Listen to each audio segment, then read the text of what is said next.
সুপ্রিয় দর্শক, আসসালামু আলাইকুম রহমতুল্লাহি বারাকাতুহ। শব্দে শব্দে বানান করে তাজবিদ সহ সূরা কাহাফ শিক্ষা। দর্শক, আমরা নিয়মিত এই ক্লাসগুলো করিয়ে থাকি। যারা মতো কোরআন তেলাওয়াত করতে পারেন কিন্তু সহিহ শুদ্ধ হয় না, তাদের জন্য আমাদের এই ক্লাসগুলি।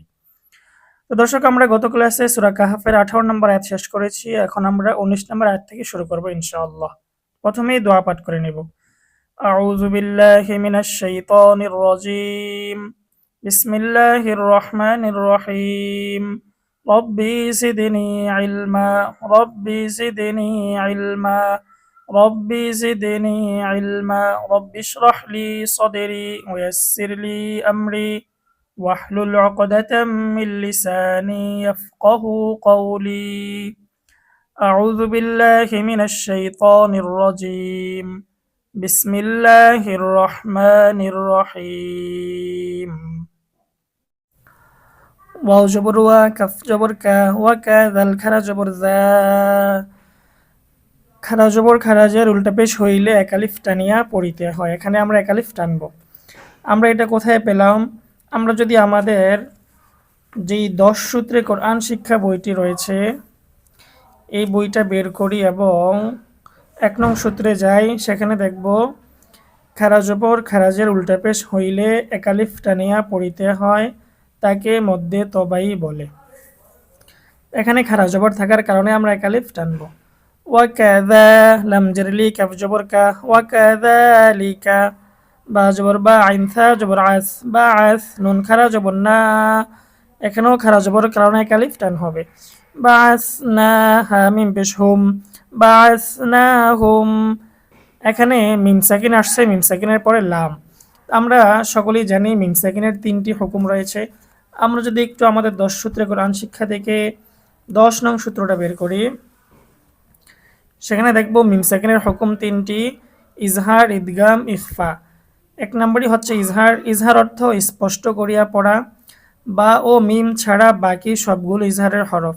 মিম সাকিনের পর বা ও মিম ছাড়া অন্য যে কোনো হরফ আসিলে উক্ত মিম সাকিনকে স্পষ্ট করিয়া পড়িতে হয়। তাহলে মিম সাকিনের পরে যদি বা ও মিম এই 2 হরফ ছাড়া যে কোনো হরফ আসে, তাহলে ইজহার স্পষ্ট করে পড়তে হবে। এখানে মিম সাকিনের পরে লাম আসছে, সুতরাং মিম সাকিনের ইজহার গুন্না হবে না, স্পষ্ট। বাসনাহুম, লাম জেলি ইয়া জবর ইয়া, লিয়া তা জবর তা, লিয়া তা, সিন আলিফ জবর সা, লিয়া তা সা, হামজা জবর আ, লাম ও পেশ লু, লিয়া তা সা আলু। এই যে সা, এখানে লম্বা একটা টান দিয়েছি, 4 আলিফ পরিমাণ টান হবে। এখানে কেন টান হবে আমরা এটা দেখার জন্য আমাদের 2 নং সূত্রটা বের করব। 2 নং সূত্রে দেখব মদের হরফের পরের হরফে একই শব্দে হামজা হইলে 4 আলিফ টানিয়া পড়িতে হয়, তাকে মধ্যে মুত্তাসিল বলে। এখানে যদি আমরা লক্ষ্য করি, এই যে জবরের পরে আলিফ, এটা হচ্ছে মদের হরফ। এটা মদের হরফ, এটা আমরা কোথায় দেখলাম? 1 নং সূত্রে আমরা যাব, সেখানে দেখব মদের হরফ 3টি: ওয়াও, আলিফ, ইয়া। পেশের পরে ওয়াও সাকিন, জেরের পরে ইয়া সাকিন, জবরের পরে আলিফ। তো জবরের পরে আলিফ হচ্ছে মদের হরফ। সূত্র অনুযায়ী মদের হরফের পরে যদি একই শব্দে হামজা আসে, মধ্যে মুত্তাসিল 4 আলিফ টানতে হবে। তো এখানে মদের হরফের পরে একই শব্দে হামজা আসার কারণে 4 আলিফ টান হবে। লিয়াতাসাআলাম, ওয়াও পেশ লু। আমরা ইতিমধ্যেই দেখেছি পেশের পরে ওয়াও সাকিন, এটিও মদের হরফ, 1 আলিফ টানতে হবে। বা ইয়া জবর বাই, নুন জবর না, বাই না, বাই। এটা হচ্ছে লিনের হরফ। লিনের হরফ কাকে বলে বা লিনের হরফ কি, এটা দেখার জন্য আমরা 4 নং সূত্রে যাব। 4 নং সূত্রে আমরা দেখব লিনের হরফ 2টি: জবরের বাম পাশে যজমলা ওয়াও, জবরের বাম পাশে যজমলা ইয়া। লিনের হরফ হইলে তাড়াতাড়ি করিয়া পড়িতে হয়। তো এখানে জবরের বাম পাশে যজমলা ইয়া আসছে, তাড়াতাড়ি পড়তে হবে। লিনের হরফ বাইনা, হা মিম পেশ হুম, বাইনা হুম। وكذلك بعثناهم ليتساءلوا بينهم। কফ আলিফ জবর ক, জবরের পরে আলিফ, মধ্যে তবাই 1 আলিফ টানিয়া পড়িতে হয়। লাম জবল্লা, কলা, কফ আলিফ জবর ক, হামজা জের ই, ক ই। এটা মধ্যে মুত্তাসিল। আমরা মাত্রই দেখেছি মদের হরফের পরে জবরের পরে আলিফ মদের হরফ, মদের হরফের পরে যদি একই শব্দে হামজা আসে মধ্যে মুত্তাসিল 4 আলিফ টেনে পড়তে হয়। 2 নং সূত্রে আমরা দেখেছি। ক ই লাম মিম 2 পেশ লুম ক ইলুম। এই যে এখানে গুণনা করতেছি এটা হচ্ছে ইদগামে বা গুণনা। এখন ইদগামে বা গুণনা কাকে বলে, কিভাবে হলো এটা দেখার জন্য আমরা আমাদের 9 নং সূত্রটা বের করব। এখানে রয়েছে নুন সাকিন অথবা তানবিনের হুকুম 4টি: ইজহার, ইদগাম, ইকলাব, ইকফা। একটি হচ্ছে কি ইদগাম। ইদগাম অর্থ মিলিয়ে পড়া। ইদগামের হরফ 6টি: ইয়া, র, মিম, লাম, ওয়াও, নুন। ইদগামটা দুই প্রকার, বেলা গুন্না, বা গুন্না। বেলা গুন্না মানে হচ্ছে গুন্না হবে না, গুন্না ছাড়া। বা গুন্না, গুন্না সহ। বা গুন্না হরফ 4টি: ইয়া, মিম, ওয়াও, নুন। আমরা একটু ঈদগামে বাগুন্নার সূত্রটা দেখি। ঈদগামে বাগুন্না নুন সাকিন ও তানভিনের পরে ঈদগামে বাগুন্নার 4 হরফের কোনো একটি হরফ আসিলে তখন ওই নুন সাকিন বা তানভিনকে গুন্নাহের সহিত মিলিয়ে পড়িতে হয়। এখানে তানভিনের পরে ঈদগামে বাগুন্নার হরফ মিম এসেছে, এজন্য আমরা গুন্না সহ মিলিয়ে পড়ব। ক ইলুম মিম নুন জের মিন, হা মিম পেশ হুম, মিন হুম, মিন। এখানে আবার নুন সাকিন, নুন সাকিনের পরে হা আসছে। এটা দেখার জন্য আমরা আবার 9 নং সূত্রে যাব। 9 নং সূত্রে নুন সাকিন বা তানভিনের যে 4 হুকুম রয়েছে তার মধ্যে একটি হচ্ছে ইজহার। ইজহার অর্থ স্পষ্ট করিয়া পড়া। ইজহারের হরফ 6টি: হামজা, হা, হা, খ, আইন, গইন। আমরা একটু ইজহারের সূত্রটা দেখি।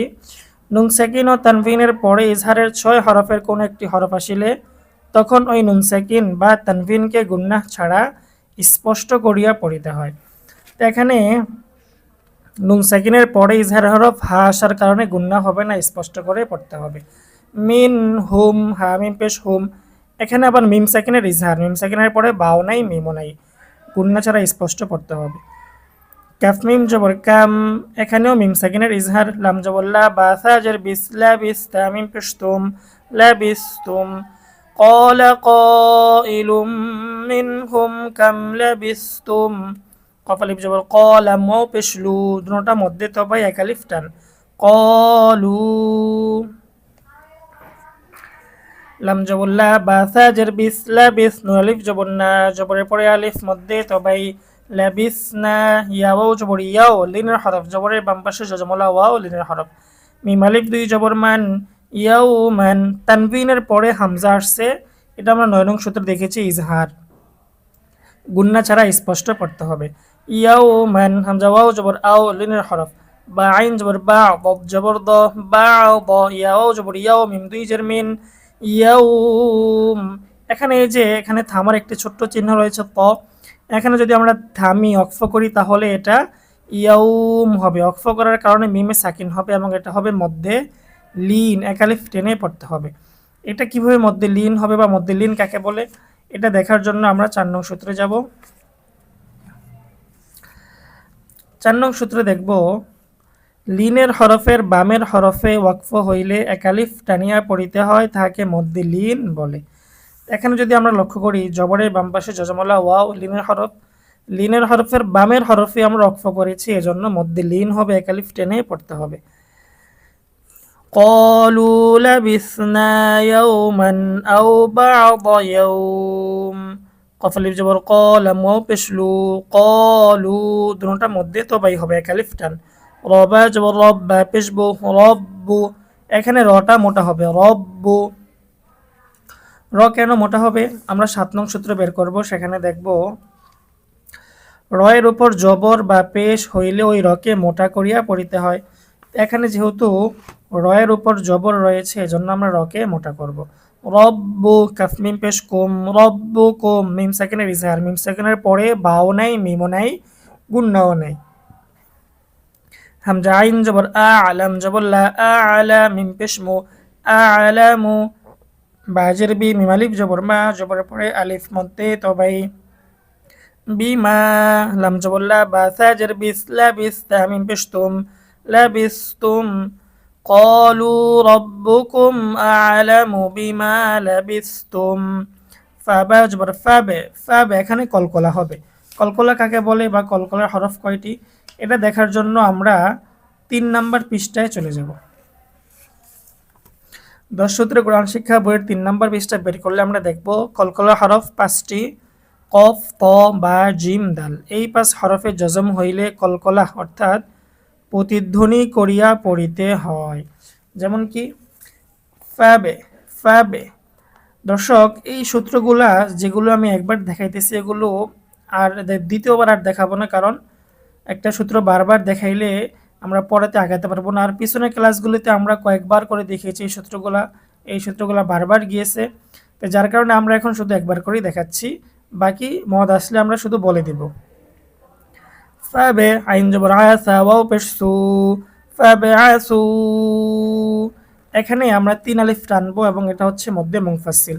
আমরা একটু লক্ষ্য করি এখানে মদের হরফ পেশের পরে ওয়াও সাকিন মদের হরফের পরেই পৃথক শব্দে হামজা আসছে, লম্বা হামজা। এটাকে লম্বা হামজা কেন বলা হয়? কারণ এটা মূলত কি ছিল? আলিফ। এটার মধ্যে হরকত হওয়ার কারণে এটা হামজা হয়ে গেছে। আলিফটা যেহেতু দেখতে লম্বা, এজন্য এটাকে বলা হয় লম্বা হামজা। এটা দেখার জন্য আমরা 2 নং সূত্রটা বের করব। 2 নং সূত্রে আমরা দেখব মদের হরফের পরের হরফে পৃথক শব্দে লম্বা হামজা হইলে 3 আলিফ টানিয়া পড়িতে হয়, তাকে মধ্যে মুনফাসিল বলে। এখানে মদের হরফের পরে পৃথক শব্দে লম্বা হামজা আসছে, এজন্য মধ্যে মুনফাসিল হবে 3 আলিফ টান। ফাবাসু হামজা জবর আহা জবর হা আহা দাল জবর দা আহাদা কাফ মিম পেশ কুম আহাদাকুম। কুম এখানে আমরা গুণনা করব। কেন গুণনা করব? এটা দেখার জন্য আমরা দেখতেছি মিম সাকিন আসছে, তাহলে মিম সাকিনের হুকুমটা বের করব। মিম সাকিনের 3টি হুকুমের মধ্যে একটি হচ্ছে ইকফা। ইকফা অর্থ অস্পষ্ট করিয়া পড়া। মিম সাকিনের ইকফার হরফ একটি বা। মিম সাকিনের পরে বা আসিলে উক্ত মিম সাকিনকে অস্পষ্ট করে গুণনা সহ পড়িতে হবে। তো এখানে আমাদেরকে গুণনা করতে হবে। আহাদাকুম বাজের বি ওয়াও জবর ওয়া বি ওয়া রাজের রি বি ওয়া রি। এখানে আমরা রটাকে পাতলা করব। 7 নং সূত্রে রয়েছে রয়ের নিচে যদি জের হয়, রয়ের নিচে জের হয় তাহলে রকে চিকন করতে হবে। আমরা একটু 7 নং সূত্রটা বের করি। সেখানে আছে শুধুমাত্র রয়ের নিচে জের থাকিলে বা র সাকিন ডাইনে জের থাকিলে ওই রকে চিকন করিয়া পড়িতে হয়। তো এখানে রয়ের নিচে জের রয়েছে, আমরা এই জন্য রকে চিকন করব। বি ওয়ারি কফ জের কি কাফ কাফ মিম পেশ কুম বি ওয়ারি কি কুম মিম সাকিনের ইজহার। হা খারা জবর হা খারা জবর কারণে এক আলিফ টান। দাল জের দি হা খারা জের হি হাদিহি। হি এখানে 3 আলিফ টান হবে এবং এটা হচ্ছে মধ্যে সেলায়ে তবিলা, মধ্যে সেলায়ে তবিলা। এটা দেখার জন্য আমরা 6 নং সূত্রে যাব। সেখানে আমরা দেখব হাই জমিরের উপর চিকন চিহ্ন বামে হামজা হইলে 3 আলিফ টানিয়া পড়িতে হয়, তাকে মধ্যে সেলায়ে তবিলা বলে। এখানে যদি আমরা লক্ষ্য করি যে হাই জমির হায়ের উপরে চিকন চিহ্ন এবং বামি হামজা রয়েছে, 3 আলিফ টানতে হবে, এটার নাম মধ্যে সেলায়ে তবিলা। হাদিহি হামজা জের ইলাম লাম জবর লাল ইলাল মিম জবর মা দাল ইয়া জের দি জের পরে ইয়া সাকিন মধ্যে তবাই ইলাল মাদি নুন জবর না তা জের তি মাদিনাতি ফালাম জবর ফাল ইয়া নুন জবর ইয়াং ফাল ইয়াং ইয়াং। এখানে আমরা গুণনা করব এবং এটা হচ্ছে নুন সাকিনের ইকফার গুণনা। যেহেতু নুন সাকিন আসছে, আমরা নুন সাকিনের কায়দাগুলো বের করব। নুন সাকিনের যে 4টি হুকুম তার মধ্যে একটি হচ্ছে ইকফা। ইকফা অর্থ অস্পষ্ট পড়া। ইকফার হরফ 15টি। তাও সাও জিমো দালো দালো সা সিনো শিনো সদ দদ তব দব ফাও কফ কাফ। 15 হরফের মধ্যে একটি হচ্ছে জ। আমরা একটু ইকফার সূত্রটা দেখি। ইকফা নুন সাকিন ও তানভিনের পরে ইকফার 15 হরফের কোনো একটি হরফ আসিলে তখন ওই নুন সাকিন বা তানভিনকে গুন্নাহর সহিত অস্পষ্ট করিয়া পড়িতে হয়। এখানে নুন সাকিনের পরে ইকফার হরফ জ এসেছে, এজন্য আমরা গুন্না সহ অস্পষ্ট পড়ব। এটাকে অস্পষ্ট কেন বলা হয়? অস্পষ্ট গুন্না বলার কারণ হচ্ছে ইকফার গুন্নাটা নাকের বাসির থেকে আসে, যার কারণে অস্পষ্ট বলা হয়।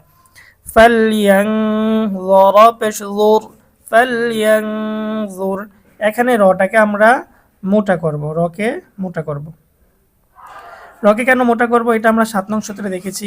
আমরা যদি ৭ নং সূত্রটা বের করি তাহলে সেখানে দেখব র সাকিন ডাইনে জবর বা পেশ হইলে রকে মোটা করিয়া পড়িতে হয়। এখানে র সাকিন তার ডাইনে পেশ, এজন্য রটা মোটা হবে।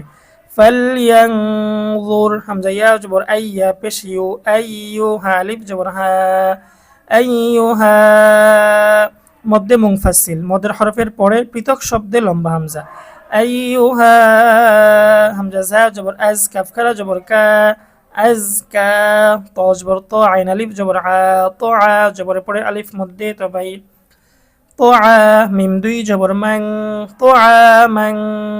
কেন গুন্না হবে? কারণ এখানে তানভিনের পরে ইকফার হরফ ফা এসেছে, ৯ নং সূত্রে আমরা দেখেছি, এজন্য গুন্না সহ পড়তে হবে। তো আ মাং ফালাম জবর ফাল ইয়া হামজা জবর ইয়া ফাল ইয়া তাজের তি কাফ মিম পেশ কুম ফাল ইয়া তি কুম মিম সাকিনের ইকফা আমরা ইতিমধ্যে দেখেছি, মিম সাকিনের পরে যদি বা আসে মিম সাকিনের ইকফা। ফালইয়াতিকুম বাজের বি রজাজের রিজ বি রিজ কফ মিম দুই জের কিম বি রিজ কিম। তানভিনের ঈদগামে বাগুন্না, তানভিনের পরে ঈদগামে বাগুন্নার হরফ মিম এসেছে, গুন্না সহ মিলিয়ে পড়তে হবে। ৯ নং সূত্রে আমরা দেখেছি। বি রিজ কিম মিম নুন জের মিন হা পেশ হু মিন হু নুন সেকেন্ডের পরে হা আসছে, নুন সেকেন্ডের ইজহার গুন্না ছাড়া স্পষ্ট পড়তে হবে, এটাও আমরা ৯ নং সূত্রে দেখেছি। ওয়ালাম জবর ওয়াল ইয়া ইয়া জবর ইয়া ওয়াল ইয়া তা জবর তা ওয়াল ইয়া তা লাম লাম ত জবর লাত ওয়াল ইয়া তা লাত তফা জবর তফ ওয়াল ইয়া তা লাত তফ। দর্শক এখানে আমরা দেখতেছি যে এই শব্দটা অন্যান্য শব্দ থেকে একটু বড় করে লেখা আছে এবং তায়ের উপর একটা চিহ্ন দেওয়া আছে। এটার কারণ হচ্ছে অক্ষর অনুসারে, হরফ অনুসারে এই তাটা হচ্ছে কোরআনের মধ্যবর্তী স্থান অর্ধেক, এটা হচ্ছে কোরআনের অর্ধেক, এই তাটা হচ্ছে একদম মাঝখানে অক্ষর হিসাবে, হরফ হিসাবে, এই জন্য এটাকে এভাবে লেখা হয়েছে। ওয়ালিয়াতালাত্তফ ওয়া জবর ওয়া লাম আলিফ জবর লা জবরের পরে আলিফ মধ্যে তবাই ওয়ালা ইয়াসিন পেশ ইউশ আইন জের ই ইউশ আই রনুন জবর রন ইউশ আই রন নুন জবর না ইউশ আই রন না।